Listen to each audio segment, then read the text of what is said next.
Hello, hello. Yes. Sorry, that was actually intentional. We did it to just warm you guys up. So, good morning, everyone. Let's compete with 𝗥𝗶𝗵𝘵 one more time. Good morning, everyone. Thank you, thank you. Thank you for everyone for coming from such long distance. And we apologize for ones that we could not manage to give accommodation. We had exceptional level of interest for the summit, which is really great to see for us. My first slide is thank you slide. That's not the last slide. We just wanted to thank all of you for kindly coming and joining the summit. So the purpose of the summit is today, sitting in this forum, we would like to say that we are open for business, and we're really committed to win business from all of you.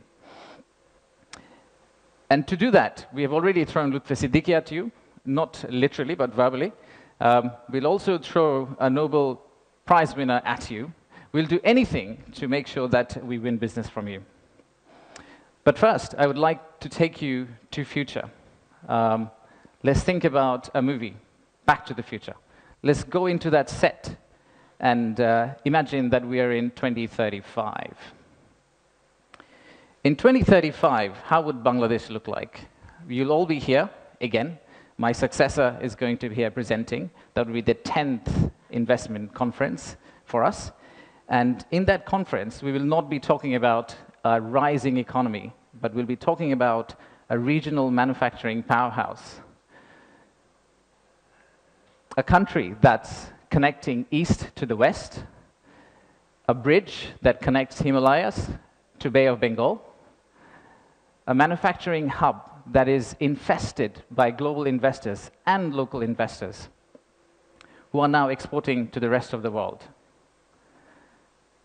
That vision, that imagination is what's driving us today. But it all started actually about 8 months ago. So from the future, let's go back in time to August 5th, 2024. It's a personal story for almost all of us. Unfortunately, I was in Singapore in an investment banking trading room, but my family was here. My wife was on summer holidays. My brother, who came from Cambridge for summer holidays as well, they were all out on street, part of the protest. So at around noon, Singapore time, I asked them, what's going on?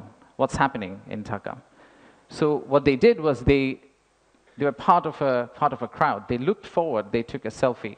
Sorry, not a selfie, a photo what's ahead of them, and they turned back and took another photo of what's behind them. So this first photo was what was ahead of them, and this one was what was behind them. So we need to digest exactly what happened at that time. The young population, the entire youth, was out on the street, demanding transparency, demanding opportunity, demanding democracy, demanding freedom of speech. And that's what has brought us here today.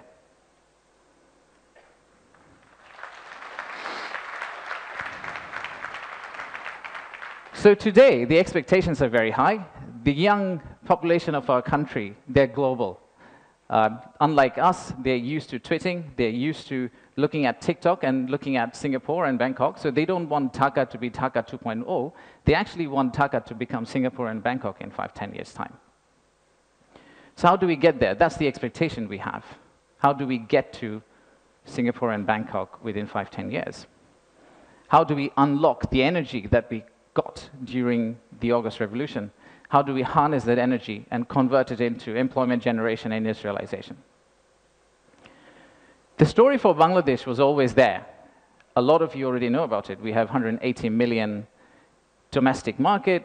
We have a young population. Almost half of it is less than 25 years old.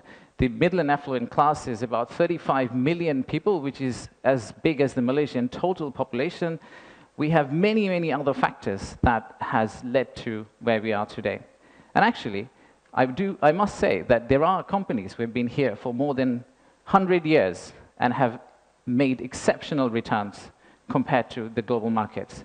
So if you look at some of these companies who have actually operated in Bangladesh for a long, long time, the returns they have got in Bangladesh is actually significantly higher than the global average.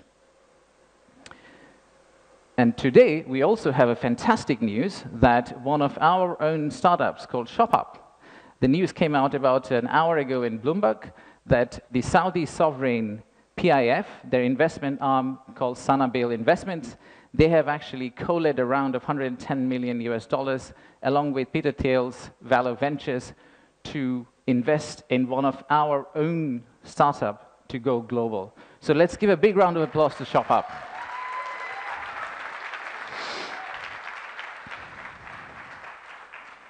So that's today.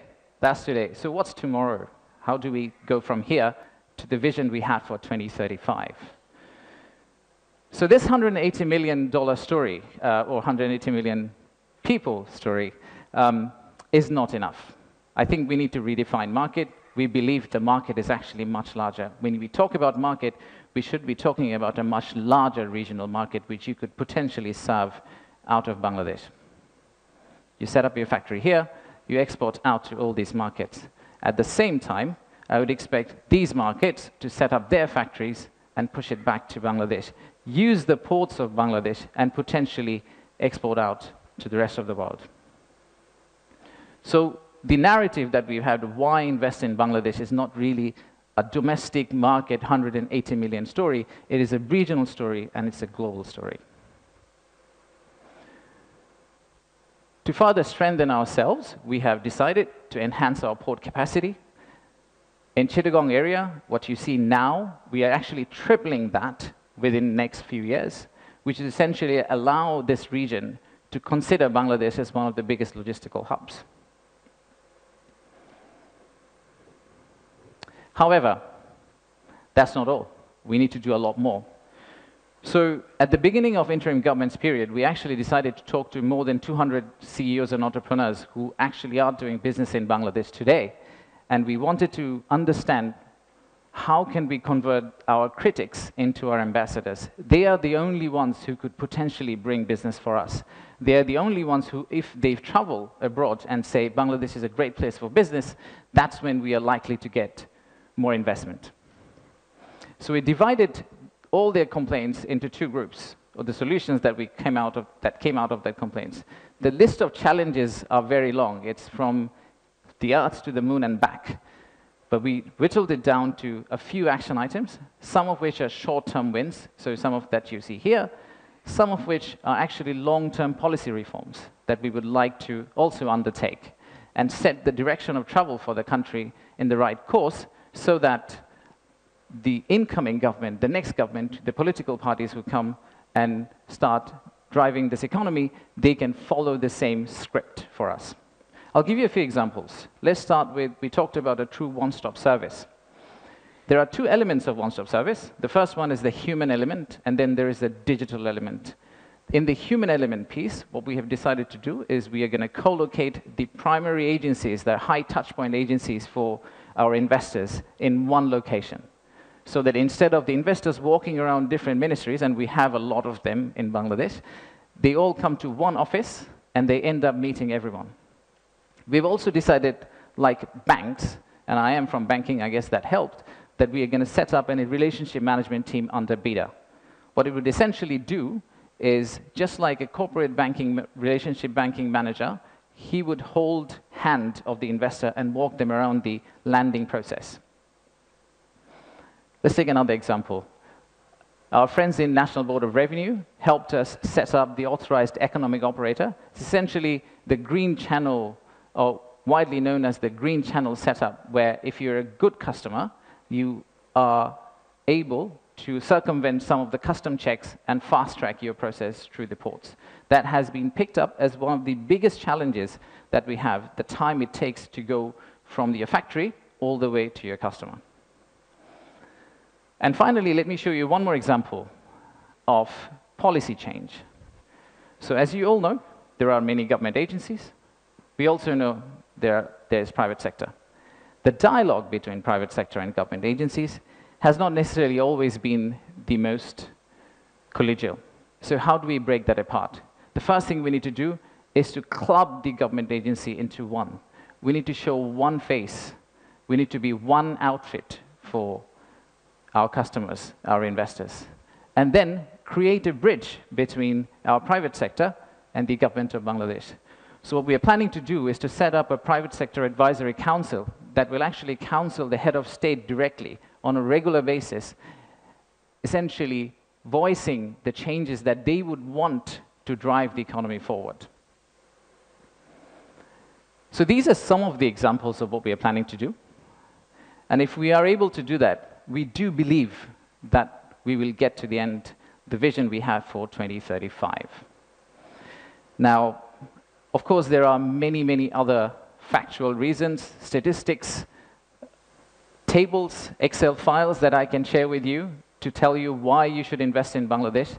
In fact, the next slide will have a QR code which you can scan and download, which will have essentially this presentation. So you didn't have to take the photos of the presentation, by the way. You will have this presentation, and you will also have an appendix of facts and figures and why we think competitively we're actually in a very better place than our competitors. So please watch out for the QR code. But before I go there, I would really like to finish off with this. There are economic reasons to invest in Bangladesh, but I really don't want you to invest in Bangladesh for the economic reasons. If you really think about investing in Bangladesh, think about investing in Bangladesh because of the transformational journey you're going to be part of. For the odd mixture of warmth and resilience our people have, and our century-old culture paired with the shared values that we have with you. So I rest my case here. Thank you very much for coming, and enjoy the rest of the day. Thank you all.